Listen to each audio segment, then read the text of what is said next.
Disney's biggest fairy tale just became its biggest nightmare. What was meant to be a magical return to form has turned into an unwatchable disaster. And Rachel Zegler is right at the center of the storm.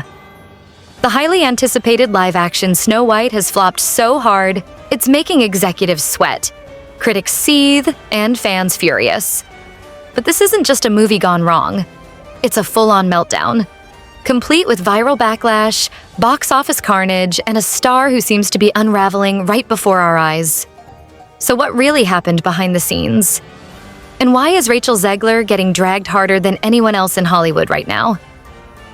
Let's break down the chaos, because once you see what went down, you'll understand why this film may go down in history as one of Disney's worst decisions ever. From the very start, the signs were there. Disney had poured millions into its latest live-action remake, betting big on a modern, feminist reimagining of the classic 1937 Snow White. But when it finally hit theaters, things took a turn. Fast. Opening weekend numbers were dismal. What should have been a box office juggernaut barely broke even. And fans? They weren't just disappointed. They were angry. Online reviews slammed everything from the visuals to the acting. The fairy tale charm was gone, replaced with what many called a forced, agenda-driven mess. Moviegoers walked out of theaters saying they felt lectured, not entertained. And within hours, social media exploded with criticism. People weren't just dragging the movie, they were naming names. And at the top of that list, Rachel Zegler. It didn't take long before clips of Rachel Zegler's old interviews started resurfacing, and they lit the internet on fire. In one now viral moment, she boldly stated that the original Snow White was weird, that the prince was a stalker, and that the story wouldn't be about love at all in this version. That might have sounded bold in a pitch meeting, but to fans of the original classic, it came across as dismissive and arrogant. Suddenly, Zegler wasn't just the lead actress. She was the villain of the story. People began accusing her of disrespecting the legacy of Disney's first animated film. She wasn't playing Snow White. She was dismantling her.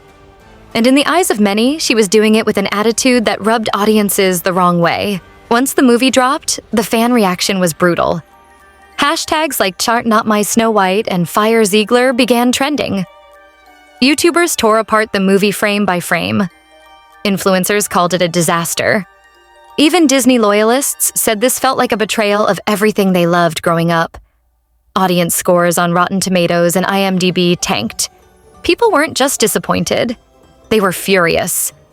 They called the remake hollow, preachy, and joyless. What was supposed to be a love letter to a classic fairy tale had turned into something unrecognizable. And Zegler, with her unapologetic interviews and blunt opinions, became the face of the failure. At this point, it wasn't just a bad movie. It was a movement.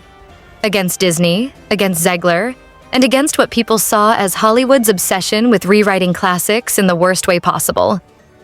As if things weren't messy enough, reports started surfacing about chaos behind the scenes. Insiders claimed there were massive reshoots, script changes, and disagreements between Disney executives and the creative team. Some rumors even suggested that parts of Zegler's performance were reworked in post-production to tone down her abrasive energy. Budget reports leaked, showing cost overruns that had investors furious. And the worst part?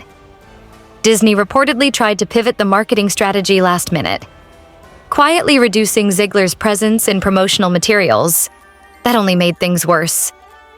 Fans started asking, if even Disney seemed unsure about their lead actress, what does that say about the film they just dropped? And then, Rachel Zegler snapped. Instead of stepping back and letting the controversy settle, Zegler took to social media. And it was a mess. She started firing off defensive tweets, sarcastic Instagram captions, and cryptic posts that only poured fuel on the fire. Critics she didn't like? Blocked. Commenters with questions? Ignored. At one point, she even posted a clip of herself laughing at the backlash, only to delete it hours later after more people piled on. What could have been a chance to gracefully weather the storm turned into a PR disaster. People weren't just mad about the movie anymore. They were now watching a real-time meltdown, and it was hard to look away. If opening weekend was bad, the second weekend was catastrophic. The film's box office dropped by over 70%, a massive red flag in industry terms. Theaters began slashing showtimes, and some even pulled the film from smaller screens altogether. Meanwhile, Snow White merchandise sat untouched in stores. Toys, shirts, dolls, all gathering dust. Retailers who had stocked up expecting a Disney holiday hit were now quietly discounting everything just to clear space. Analysts began calling the film one of Disney's biggest flops of the decade. And at the center of it all, Rachel Zegler's name kept trending for all the wrong reasons. But the consequences weren't just online. Behind closed doors, industry insiders started whispering that Zegler might be in serious trouble. Word spread that she was difficult to work with, and some insiders even claimed she had clashed with directors and PR teams on multiple projects, not just Snow White. Other studios reportedly took notice. Casting directors began rethinking projects. Suddenly, Zegler's once rising star seemed dimmer. She was no longer the new darling of Hollywood. She was a cautionary tale. Some reports even suggested Disney was quietly distancing itself, hoping the media storm would die down before their next big release. At the heart of all this chaos lies a bigger question. Has Disney lost the plot? Fans have been voicing their frustration for years, accusing the studio of pushing woke narratives at the expense of good storytelling. And with Snow White, those complaints hit a boiling point. This wasn't just about one bad movie. This was the breaking point for a lot of longtime Disney fans. They weren't just mad at Zegler. They were fed up with the entire direction the studio was heading.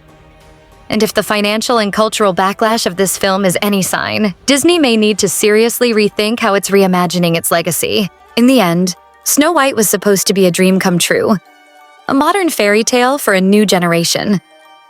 Instead, it turned into a public relations nightmare, a box office embarrassment, and a personal meltdown for its leading star. Rachel Zegler's interviews, her social media outbursts, and the studio's mishandling of the controversy turned one of cinema's most iconic stories into a lesson in how not to make a movie. So now, fans are left wondering, was it just the wrong casting? Or has Disney completely lost touch with its audience? Either way, one thing's clear. This is one fairy tale that didn't get a happy ending.